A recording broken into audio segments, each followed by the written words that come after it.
In the Somali-American community in Minnesota, there is fear. Some of them even crying when they come to me and confused and scared. Young Somalis in the United States scared after getting grand jury subpoenas. Federal authorities investigating whether Somali-Americans were radicalized here, recruited to fight with terror groups in their homeland, a place where unrest and pirates rule. Some in the community here say questioning started after a handful of young men left for Somalia. Authorities say one Minneapolis man carried out a suicide bombing, part of a series of attacks that included a UN compound. Federal authorities will not confirm the investigation. The grand jury will determine if there is probable cause to bring charges. The prospect of extremists recruiting young men in Minnesota has the attention of Washington.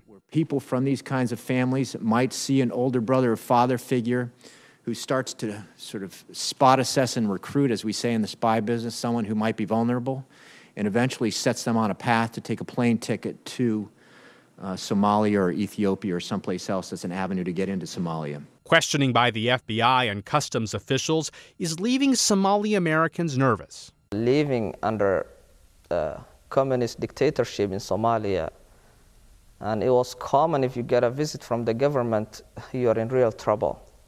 So that's what they're thinking when they get visits from the federal agencies. The mosque says their concern is social and religious work, not politics. But this leader of a social services group in the Twin Cities says recruitment of young Somalis goes on, including his nephew. Somebody here in our city, in the institutions they will go into, has convinced them and brainwashed them and convinced them that there is Islamic utopia somewhere that they will visit, and recruit them for a jihad. A community on edge, under investigation, trying to figure out why young men are leaving for a region where the rule of law is no law.